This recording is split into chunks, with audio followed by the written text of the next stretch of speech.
Hey, it's Peter Gregg, Miami, Florida. This is the Fuji X-T3. Welcome to the Christmas room. Sit back, relax. You are about to watch a Peter Gregg video. Something warm, human, and wonderful happens when you watch Peter Gregg. Welcome to the Christmas room. This is the Fuji X-T3. We're going to white balance just in case. But I did do a little test and I was very impressed at how good the Fuji did with the color balancing. So now the ball is in your court. You tell me what it looks like. I'm just as concerned with the focus as I am with the white balancing. So for the focus, I have it on face detection with the eye detection. I have it set to automatically, I think, choose the closest eye on its own. And I'm just letting the camera go free. So now I'm going to walk back there. I purposely have my glasses off to give the camera a little bit of a help, because I do notice with glasses on, glasses off on most cameras, it does make a difference. So now I'm going to turn around and it doesn't have a face anymore. And I'm walking back over here to Jingle Bell Spot. I still have my glasses off. And I'll sit down, okay? I'm not going to baby the camera. And I'll pet Jingles, who that's his blanket now, and I left it there. And I'll stand up, and then perhaps I will very slowly walk towards the camera. This is my perhaps face. All right, so this is what the Fuji X-T3 does. I don't know if I walk down, I don't know if it's wide enough. I can't see. It does not have a flippy screen forward, okay? So I'm going to walk over here. I'm going to, not too fast. I'm going to be in front of the Christmas tree, wave hello. Here I am. I'm over here. And then I'm going to come back over here, kind of like at normal walking speed, or not that fast, and take my position. Now let's do the same thing with the glasses on and see how the focus does with the glasses on. So now I have my eyeglasses on. It makes it a little harder for the focus systems to lock in. I'm going to turn around. I'm not going to sit down this time. I'm just going to come back over here. I'm not quite at the tree, and we're set at f1.4. I have the 35 millimeter f1.4 lens. And now I have my glasses on, and I'll come back up.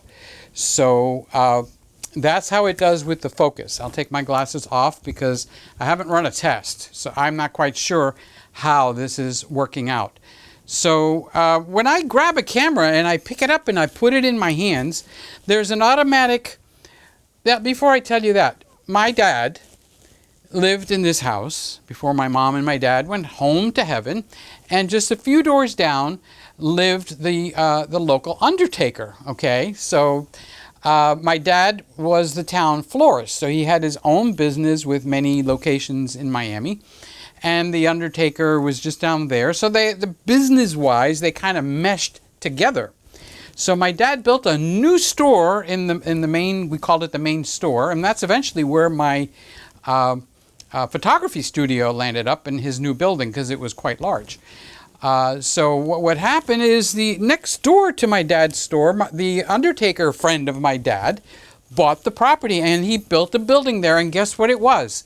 It was a funeral home, okay? So this is when I was young. So I used to play around between my dad's flower shop as a kid and in the funeral home, so all this stuff was like not weird to me when I grew up. So, you know, my dad would go over there to take a break, or he would come over to my dad's store to take a break. So one day my dad was laying down on the couch taking a nap. Not this couch, but he was laying down. My dad's office had a couch in it. So the couch was laying there, Dad was laying there, and of course my dad's friend came right in, because they're good friends now. They go to each other's houses and so on and so forth. So my dad's friend, who's the undertaker, and Dad's kind of like resting with his eyes closed. So my dad's friend takes out this measuring tape, like you get it in Home Depot and stuff, and you can measure, and it's a tape, and it rewinds back up inside of itself. And he goes and he's measuring my dad. My dad hears the noise, and he wakes up and he looks at him and he goes, "Carl, what are you doing?" So he said, he said, "Oh, sorry, it's just a reflex. when I see a body laying out, I automatically, just from all the years I've been in the funeral home business, I automatically just measure it to make sure what size coffin I give, okay? So whether that's funny or not, that's up to you. Why did I tell you that whole big, fat story, okay? It's because since I was a teenager, running around my dad's flower shop, and then eventually, boys will be boys, I got into my mother's cameras, and that's how it kicked off with photography, and she had her wedding photography business right in my dad's store. So they put me to work, and I've had cameras in my hands shooting weddings from when I was 13 or 14 years old. So when I get a camera in my hand, the first thing I do is, just like Carl would measure out if there was a body laying there taking a nap, I immediately look to see how would this camera work in a wedding. Because in a wedding situation, the camera becomes very, very important. It has to be a tool, an extension of yourself. And I just got to say, this X-T3 has got all the right things in all the right places for, let's say, wedding photography. So I'm retired now, but if I was going to go back into the wedding photography business, this would be a very serious camera to look at. The colors that I'm getting, I just grabbed the camera, I took a few pictures when it first came in, and I went like, whoa, did I color balance that? So I'm looking at the LCD on the X-T3 and I'm going, did I color balance that? I was so impressed with the coloring on this camera that I took it into the kitchen and I did a little bit of video. I actually did, I think, one entire episode with the X-T3 in Peter's Kitchen, which is my other channel. The kitchen's over there, in case you're wondering, why am I pointing there? So the kitchen's over there, okay? So I took it in there and I recorded a whole episode. I really love the color there. And then I took it over there. So why am I pointing over there? My office is over there. And I was practicing a song that I eventually want to put up online. So I was singing. So I just grabbed the camera, the tripod, took it right in there, turned it on. It was set. I didn't bother anything. And this is what it looked like. But I'm a creep. I'm a weirdo. What am I doing here? I don't belong here. And I was very impressed with the coloring. Now, of course, I would fiddle with it in the final thing, and that was not anything that's going up. That was a private video, okay? So that's what it looked like when I was recording. So in the kitchen video, that one had studio lighting with a softbox. In the office, it was fluorescent lighting. I didn't turn any other lights on. Yeah, you'll see a softbox standing there, but it wasn't on, it was off. So I was impressed. Now, when we were doing film, you had two major films, but there was more than two. You had the Kodak professional film and you had the Fuji professional film. So Provia, we used Astria, and there was a few others, I don't remember the names, because my mom kind of like went back and forth between Fuji and Kodak. So when I got this camera in my hands, I was walking around the house taking pictures of everything.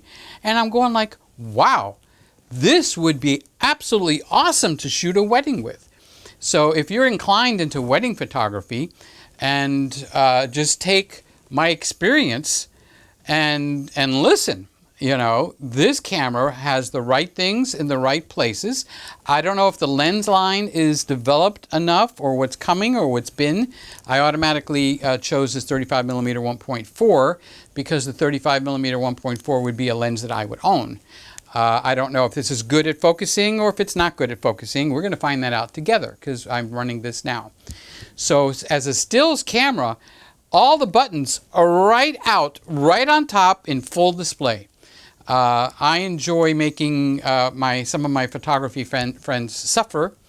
There's an EM Olympus EM1 Mark II, and I had the Mark I myself.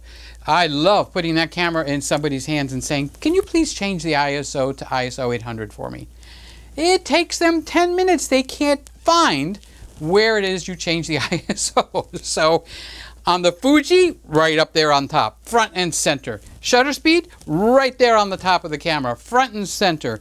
Exposure compensation, right up there, front and center. F-stop, right there on the lens with clicks. Like, as a wedding camera, this thing floats right up near the top. The focus on still pictures, because like I said, I walked around everywhere in this house, turning lights on, turning lights off, seeing how dark it would focus, and this little puppy focuses almost every time. It was almost totally dark when I couldn't focus. So for a wedding camera, I grab every camera, I pick it up, and my mind just automatically, even though I haven't shot, what is this, 2020? I haven't shot a wedding since 2009 or 2010. And it's like, wow, it's still automatic. Just like The Undertaker wants to measure somebody laying out for a nap, I grab a camera and the first things that run through my head is all these filters like, how does it do in low light? How well does it focus? How much noise is in the high ISO? What do the pictures look like? How much room? How much dynamic range? It just like rattles off in my brain. And then I go like, wait. I'm not going to be shooting any weddings. So as a handheld stills camera, I absolutely love this camera. As a video camera, you're going to make the comments down below because you have just experienced me walking around the room. Okay, I could tell you the top cameras. I could tell you the Sony, which I own, the A7 III, does great with me walking around this room. Most of the Canons do great walking around this room. Believe it or not, the sleeper is the Olympus EM1 Mark II, which is a Micro Four Thirds camera. It does great in the focus. Who would have thunk? Okay, much better than the Panasonic. So that's a sleeper camera. Shh, don't tell anybody. So that's it. This is what we've got for the Sony X-T3. I'll see if I'm going to get another video out of this or not. Let's see how this one comes out first, right?